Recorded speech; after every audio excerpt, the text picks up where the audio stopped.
Konnichiwa, j'ai profité d'un long week-end de Pâques pour pouvoir partir à la rencontre de certains de mes élèves.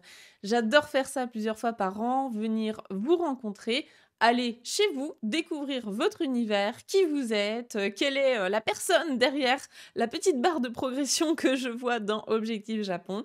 Donc cette année, je suis partie en Alsace et en Lorraine, dans 3 villes différentes, à la rencontre de différents élèves. On a également organisé des meetings avec encore plus d'élèves. Donc là, j'ai pas d'image parce que j'avais juste envie de profiter d'être avec eux. Mais aujourd'hui, je voudrais vous partager les 4 témoignages de 4 élèves chez qui je me suis rendue, à savoir Thierry, Pierre, Pauline et Monique, qui m'ont accueilli très gentiment, qui se sont prêtés au jeu de l'interview et qui ont accepté de vous partager leur ressenti, leur aventure au sein d'Objectif Japon. Donc sans filtre, ils m'ont confié leur ressenti sur leur apprentissage du japonais, comment Objectif Japon a été peut-être différent de ce qu'ils avaient connu auparavant, quels sont leurs objectifs, pourquoi ils apprennent le japonais. Vous allez voir, leurs profils sont complètement différents les uns les autres, c'est hyper intéressant.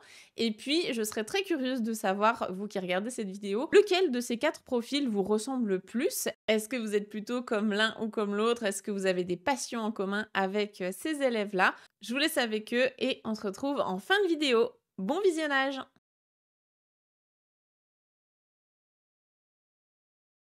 Je m'appelle Monique, j'ai 65 ans. Je suis une jeune retraitée depuis le 1er janvier, sachant qu'avant, je travaillais dans la communication. Pauline, 40 ans, travaille dans l'informatique. Je m'appelle Pierre, j'ai 53 ans, et puis je suis pharmacien dans une organisation internationale. Je m'appelle Thierry, j'ai 54 ans, je suis informaticien à Strasbourg.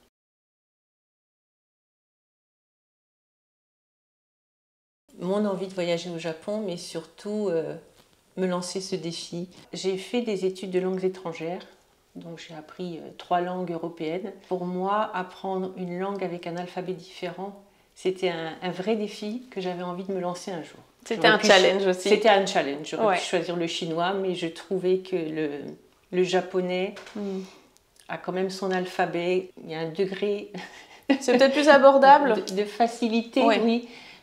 du fait des kanas qui soient Oui. syllabaires. Il y a quand même une possibilité de lire Mm. quand on maîtrise l'alphabet, Oui. chose qui n'est pas possible en chinois. Oui. Je ne me voyais pas aller au Japon sans maîtriser un minimum la langue. Pour découvrir une nouvelle langue, nouvelle culture, pour regarder mes animés sans sous-titres et voyager au Japon un jour. Pour plusieurs raisons. En première, pour la littérature. Parce que je suis arrivé à la littérature japonaise et un de mes rêves, c'était de pouvoir lire directement en japonais. Waouh! Bon, j'ai encore quelques années devant moi avant Ouais, d'être ça. capable de le faire. Un bel objectif. Ouais, et pour le bouddhisme aussi, parce que je voulais lire certains textes en japonais qui n'étaient pas traduits. Je pense comme tout le monde, pour le Japon lui-même, parce Ouais. que j'étais frustré de ne pas pouvoir parler avec les gens quand j'allais au Japon et je voulais parler avec eux. Parce qu'en plus, tu me disais que tu étais déjà allé au Japon il y a... Il y a Quelques très longtemps. années. Ouais, il y a très longtemps, et puis c'était la grande époque où les gens ne parlaient pas un mot d'anglais, rien n'était en romaji, Ouais. donc c'était compliqué, et puis c'était frustrant parce qu'on revenait et puis on était passé à côté de quelque chose. Mm. Donc voilà, donc ça m'a donné envie de me mettre au japonais. Moi, j'ai toujours une passion pour le Japon depuis une trentaine d'années environ, quoi. Et j'ai toujours voulu apprendre une langue. J'avais déjà essayé d'autres langues autres que le japonais, mais c'est vrai que ça me tentait bien, parce que c'est un petit côté mystérieux avec les kanji et tout ça, ça m'a toujours tenté.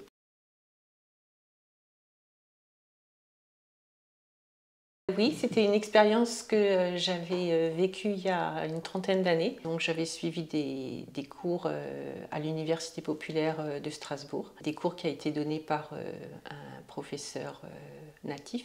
Mm.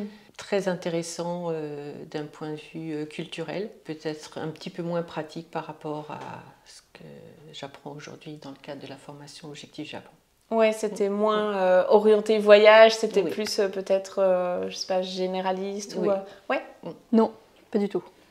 J'ai essayé d'apprendre par moi-même et quand j'ai vu que ça se compliquait assez vite, je me suis dit je vais avoir besoin d'aide et je suis arrivée sur Objectif Japon.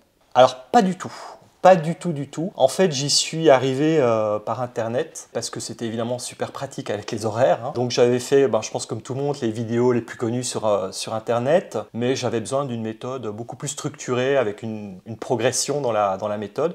Et puis je suis tombé sur tes cours. Alors, je m'étais lancé il y a une dizaine d'années. J'avais pris des cours du soir à Strasbourg, à l'université européenne, donc avec un prof japonais. C'était quoi? C'était un cours groupé? Il y avait Groupé. d'autres élèves? Oui, oui, il y avait une dizaine d'élèves, on y allait tous les soirs, donc après le travail. Ouais.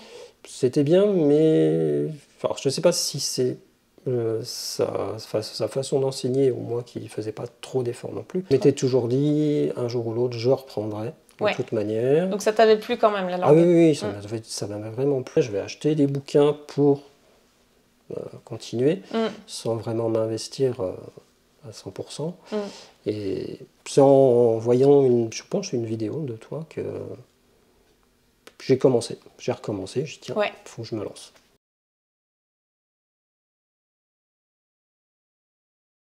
J'ai eu l'occasion de voir un post sur les réseaux sociaux qui parlait de cette formation et notamment qui organisait donc un live.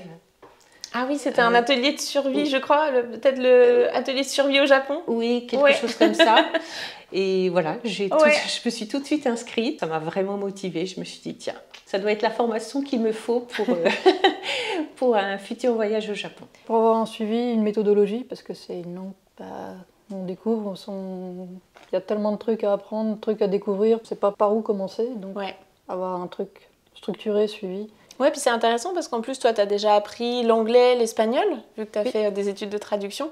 Donc, l'apprentissage d'une langue, tu sais normalement à quoi ça ressemble. On peut se dire, oh, bah, c'est bon, en ayant déjà appris 2 langues, en étant trilingue, tu peux te débrouiller tout seul. Mais en fait, non. Non. Toi, tu avais vraiment besoin de... le japonais, la grammaire, c'est... je connais ça et rien que ça, je suis en train de me noyer. Donc je me suis dit, je vais pas commencer par apprendre toute la grammaire, tout ça. Non, le japonais, c'est vraiment différent des autres langues. C'était pour avoir une méthode plus structurée. Aussi, un grand avantage, c'était pouvoir faire les cours quand je voulais. Parce que à cause du boulot, puis de la vie de tous les jours, je pouvais pas me dire, tous les jours à telle heure, je peux être à un cours. Avec ta méthode, évidemment, je pouvais me brancher quand je voulais. Donc ça, c'était un grand avantage pour moi. Justement, j'ai vu une vidéo, présentation, je pense déjà sur YouTube à l'époque. J'avais pu voir les premiers cours et ça m'a beaucoup plu. C'était limpide, c'était bien présenté. Ça m'a plu tout de suite. Quand j'ai vu que tu proposais une rentrée, donc en janvier 2022, je me suis lancé.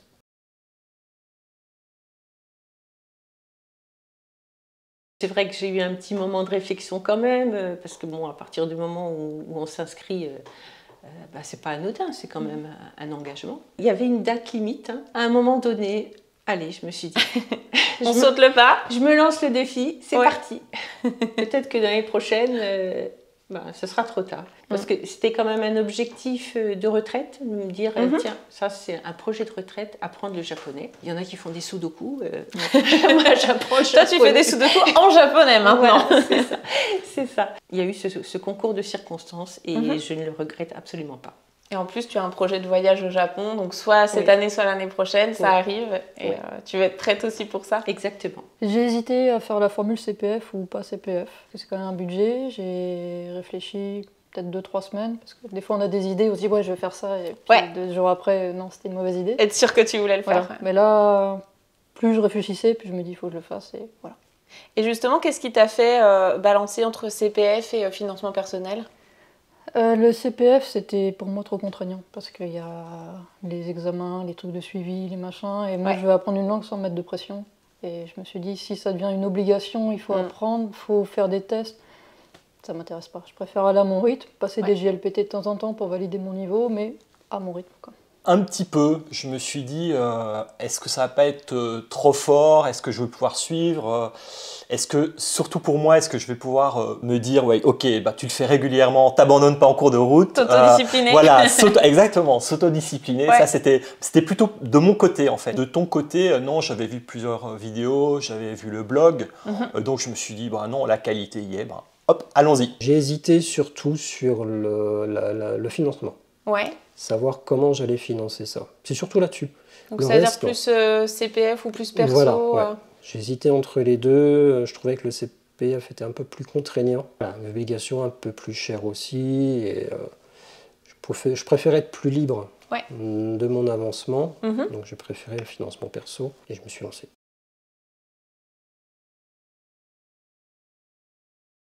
très content. Oui, oui, oui. Je suis super content pour plusieurs raisons. La première, c'est que j'y suis toujours. Après, Ouais. après quelques, maintenant une année et demie, un peu plus, j'ai pas abandonné. Donc ça, je suis content. Aussi, je vois que je fais des progrès. Quand on a fait le voyage au Japon, maintenant, il y a des choses que je comprends. Ouais. Donc ça, c'était un grand plaisir pour moi. Voir qu'on progresse, même si on s'en rend pas compte à la maison, sur place, j'ai vraiment vu des progrès. Et ça, c'était vraiment un côté très positif pour moi. Oui, oui, là, je suis hyper content en plus.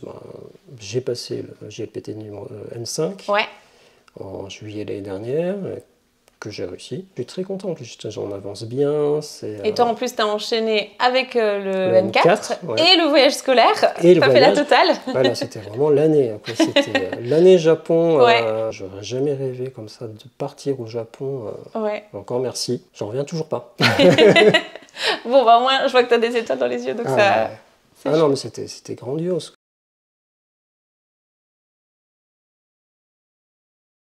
De nos jours, faire des formations comme ça en ligne, c'est très pratique, hein, dans le sens où on peut les faire à n'importe quelle heure du jour et de la nuit. Mais même si on est derrière son écran, si on peut se sentir seul par moment, je trouve qu'on est très très bien accompagné par par Sophie et son équipe, parce qu'ils sont toujours présents, que ce soit à travers des posts sur les réseaux sociaux, le blog, les ateliers. Il y a toujours moyen de... Ils sont toujours derrière nous, et moi je le prends vraiment comme une forme d'encouragement. Alors moi, ce que je trouve vraiment très bien fait, c'est les exercices en fin de leçon. On fait les cours les uns après les autres, on pense qu'on a compris, Ouais. et puis à la fin, on est devant la page blanche, on est devant les quiz, ce qui est vraiment aussi très chouette. Et même si c'est sur Internet, c'est de s'enregistrer et de se faire corriger par Betty, qui corrige l'accent, qui dit ici c'était très clair, ici j'ai rien compris de ce que tu nous as raconté. Ça, je trouvais que c'était vraiment une valeur ajoutée très forte dans ton cours. Donc il y a à la fois l'auto-évaluation avec les exercices et les corrections réelles d'un humain qui te Exactement. corrige. C'était vraiment les deux, c'est le côté, la machine corrige, mais derrière il y a un humain qui nous dit ici c'est bien, ici c'est pas bien, et si c'est pas bien, pourquoi c'est pas bien. Okay. Ça, c'était vraiment très, très positif. Que les cours soient présentés, soient thématisés, que les points de grammaire et le vocabulaire soient ramenés justement dans un thème bien particulier. C'est pas on balance comme ça le point de grammaire et débrouille avec, voilà. Non, c'est bien amené. On a un thème, c'est mis en contexte et c'est bien expliqué aussi derrière. T'expliques bien, tu présentes pas forcément uniquement le point de grammaire comme ça, il y a des explications derrière, c'est pour ça que je disais que c'était limpide, ça coule de source. Et donc en quoi c'est différent de ce que tu avais déjà eu avant en cours groupé ou même en livre, tu disais que tu avais essayé d'apprendre un petit peu par toi-même aussi? Moi je pense que c'est la manière d'expliquer aussi qui fait que ça passe mieux. Ouais. Donc le prof que j'avais qui était japonais, alors je sais pas si les japonais sont plus à même d'enseigner leur langue. Donc oui, pour toi la différence c'est vraiment l'explication au niveau, oui, c'était ça, c'était les explications, c'est mieux amené, c'est plus compréhensible qu'un bouquin. Franchement, après un bouquin, c'est assez limite. Ouais. Ça peut aider pour peut-être approfondir certains points, peut-être, mais il faut quand même quelqu'un pour expliquer le point en question, ça rentre mieux.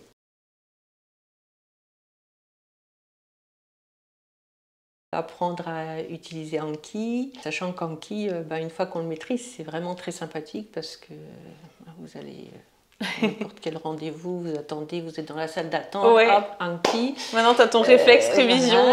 Exactement. Le midi, quand j'allais au restaurant d'entreprise, si j'allais manger toute seule, j'avais mon Anki, je feuilletais. Enfin, donc ça, c'est vrai que ça m'a permis de pratiquer très très régulièrement mon vocabulaire. Oui, puis c'est vraiment sur des temps perdus en fait. Oui. C'est du temps où on est juste là à attendre, donc autant le rentabiliser et progresser. Oui, finalement, je préfère être sur Anki que sur les réseaux sociaux. Oui. Commence à suivre les ateliers de Gilles. Ouais. Et sur les kanji. En fait, en un atelier, il a répondu à plein de questions que je me posais. Ah, magnifique. Ouais, parce que c'est histoire quoi, de par clés. exemple Les clés, en fait, c'était un mystère pour moi. Je me dis, mais qu'est-ce que c'est que ces clés? Alors, une fois, elles sont au-dessus, une fois sur le côté. Et le premier atelier, hop, il a expliqué avec un petit schéma. Je me souviens encore de son petit schéma avec les différentes positions. C'était super clair. Ouais. Et je me dis, là, j'ai pas perdu mon temps. En une session, j'ai répondu à plein de questions que j'avais. Trop cool. C'était vraiment positif. Efficace. Super efficace, ouais.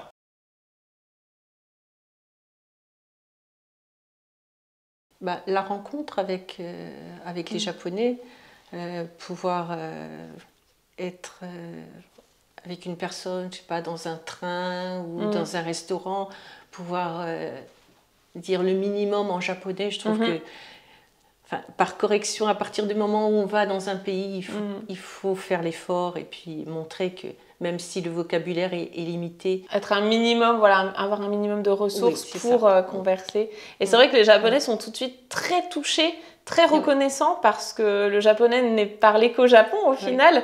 Et le fait de faire un pas vers eux en apprenant les bases, vraiment, ça peut nous ouvrir des portes en fait, se faire emmener dans des endroits fantastiques auxquels on n'aurait pas eu accès en temps normal. Donc, ça rajoute vraiment la petite touche. Ah bah déjà, je pourrais comprendre quelques panneaux, tout simplement. Oui.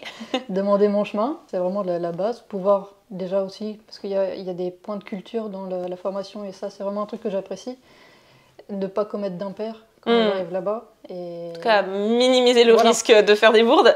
Et je pense qu'en tant qu'Européen ou même en tant qu'étranger, quand on arrive dans un autre pays, c'est important de s'adapter à la culture pour éviter de choquer et de montrer qu'on fait des efforts. Ouais. Et grâce à la formation, je pense pouvoir être armée après. Ouais, et puis le Japon, c'est tellement l'opposé de tout que les bourdes sont faciles à faire. Déjà, la première chose, je pouvais déchiffrer les kanas, ce que je ne pouvais pas faire avant. On est allé manger dans un fast-food japonais. J'étais capable de lire la carte, ce qui n'était pas le cas avant. Ouais. Évidemment, les plaques de signalisation, je les comprenais. Donc ça, c'était plutôt... Les panneaux, tout ça dans la rue, les panneaux de direction. Je me souviens qu'on a visité une brasserie de saké. Et il y a même certains kanji que j'ai pu lire. Alors ça, j'étais super content. Alors c'était un kanji parmi beaucoup de kanji. Mais j'étais super content. Et c'est le côté très pratique de la formation. Voilà, c'est pas de la grande théorie. Alors évidemment, il y a de la grammaire. Mais c'est très axé pratique. Et ça, là-bas, vraiment, je le ressentais. T'as quand même... pu pratiquer un petit peu. Genre au restaurant ou dans les transports? Un peu au restaurant, pas vraiment dans les transports, parce qu'on a réussi à se débrouiller quand même. C'était pas compliqué. Enfin, il faut prendre le pli, quoi. Il faut comprendre comment ça fonctionne. Et une fois qu'on commence, qu'on comprend, ça va. C'est pas très compliqué de se retrouver là-bas. C'est très bien indiqué, en tout cas. Mais donc, dans les restaurants, t'as tenté quand même des commandes en japonais, tout ça? Voilà. Gochi samadeshita à la fin, ce genre de choses, quoi. Donc, Et t'as eu des bons retours des Japonais? Ah bah oui, ça, forcément. Ils étaient contents.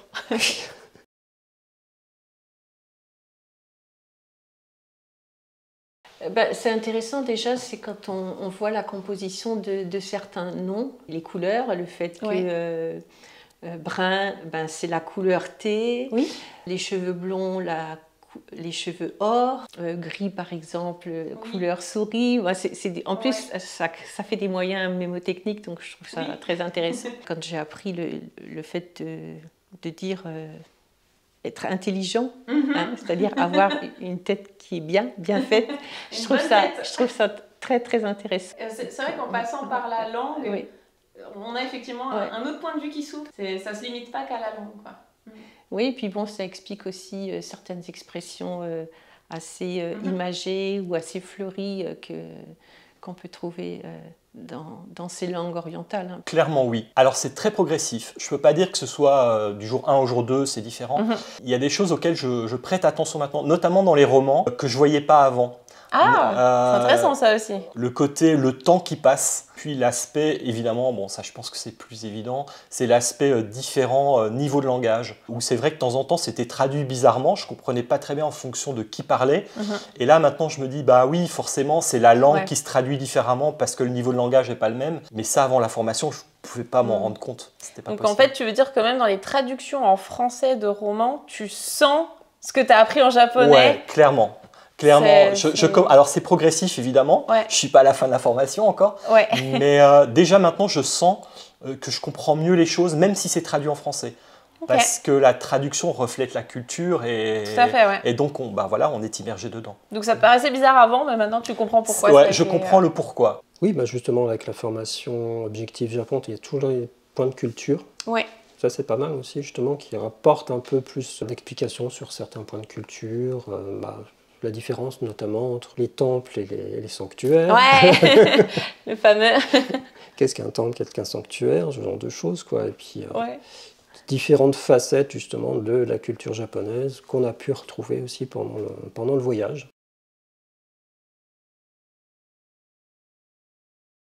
Si tu es motivé pour apprendre le japonais, fonce. C'est-à-dire, faut absolument suivre une formation, apprendre de son côté. Je trouve qu'on manque d'organisation, il y a trop de risques de se disperser, faire un apprentissage bien structuré. Ben oui, je recommanderais cette formation Objectif Japon parce que je trouve qu'elle est vraiment très très bien faite. Très rapidement, une fois qu'on maîtrise les kanas, on apprend des phrases à travers les exemples. C'est tout de suite des phrases concrètes qu'on peut très bien utiliser en débarquant au Japon. Et ben, tout ce cumul fera que je pense que j'aurai quand même un certain bagage quand j'arriverai au Japon. Moi, je pense que si on hésite déjà, c'est qu'on est plus ou moins convaincu et prêt à passer le pas. Ce qui est vraiment bien dans cette formation, c'est qu'on apprend à son rythme. On a des ateliers, il y a tout qui est disponible, qu'on ait envie de pratiquer ou pas. Ouais. C'est vraiment à la carte. Il y a un suivi et on peut en avoir plus ou moins en fonction de ce qu'on décide. C'est ça, c'est qu'il n'y a pas d'obligation, on me le dit souvent, hein, le coup de soit je suis timide, j'ose pas venir dans les ateliers, soit j'ai pas envie de voir du monde, ou voilà, je veux pas m'exposer. Il n'y a pas d'obligation du tout. Voilà. Donc si on veut le faire, on peut. Et à contrario, effectivement, si on veut Voilà. le faire, et j'ai l'impression, parce que tous les mois on reçoit la liste des ateliers, j'ai l'impression Ouais. qu'il y a Exactement. énormément de choses disponibles. C'est ça, les Au élèves départ. qui ont besoin de contact humain chaque jour, ils peuvent aussi en avoir. Ouais. Bah, je dirais que franchement, si je le fais, vous pouvez y aller, ça sera la première chose. Non, je pense qu'il y a plusieurs avantages. Un des avantages, c'est comme je disais, c'est le côté je peux m'y mettre quand j'ai envie. C'est-à-dire quand j'ai du temps, je peux m'y mettre avec une régularité, mais je peux m'y mettre quand je veux. Le côté il y a un humain derrière l'écran, ça c'est très important. C'est pas qu'une vidéo YouTube, il y a quelque chose derrière. Et je ne suis pas une IA. Non, et tu existes réellement. Donc je vous le vrai. dis, Sophie existe réellement. Et puis ce que j'ai beaucoup aimé aussi, ce que j'aime dans la méthode, c'est la progressivité. Donc c'est pas 200 kanji, leçon numéro 1. Non, on y va Le progressivement. traumatisme de l'école, pour moi, C'est c'était pas ça. faux. C'est vrai que ça peut faire peur, mais en Ouais. fait, comme on y va progressivement, ça pose plus de problème. On comprend la logique. Et une fois qu'on a compris la logique, il y a du travail à faire, mais c'est plus simple. Lancez-vous. Faut pas hésiter, faut se lancer, c'est très bien expliqué, je sais pas quoi rajouter de plus, Lancez-vous. lancez-vous, faut pas hésiter, si vous voulez vraiment apprendre le japonais, il faut le faire, Faut y aller. faut y aller.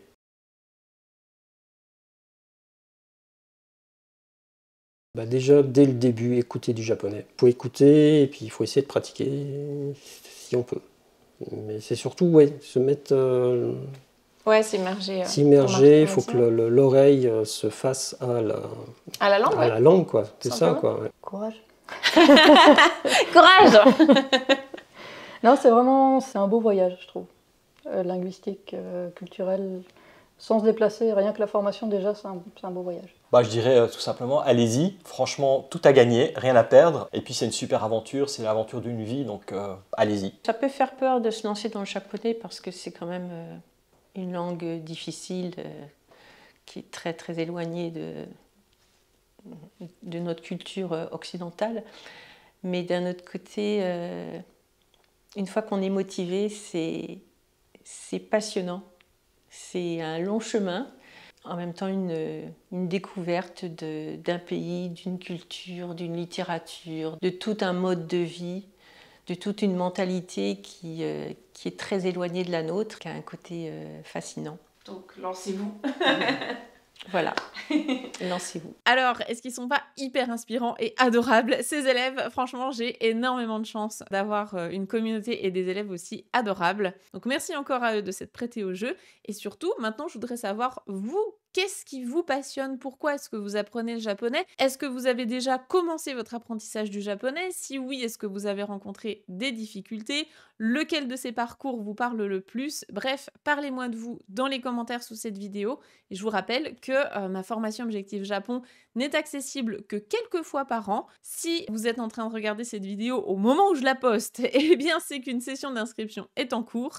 Si vous êtes dans le futur, j'espère que le futur est pas si mal et regardez dans la description si jamais une session d'inscription est en cours. Vous avez toutes les informations sur mon site coursdejaponais.com, donc allez voir ça. J'ai très hâte de vous accueillir dans Objectif Japon si vous êtes débutant en japonais et que vous avez besoin d'aide pour apprendre pas à pas. Vraiment que je vous prenne par la main du niveau 0, aucune connaissance en japonais, jusqu'à ce que vous soyez autonome pour un voyage au Japon. On va même jusqu'au niveau N5 et un petit peu plus dans Objectif Japon. Et si vous avez déjà ce niveau-là, si vous êtes déjà bien confiant dans vos bases, je vous emmène jusqu'au niveau GLPT 4 avec ma formation du dessus. Toutes les informations sont dans la description. Je vous laisse regarder ça. Je vous attends en commentaire et je vous dis à bientôt. Matane, bye bye.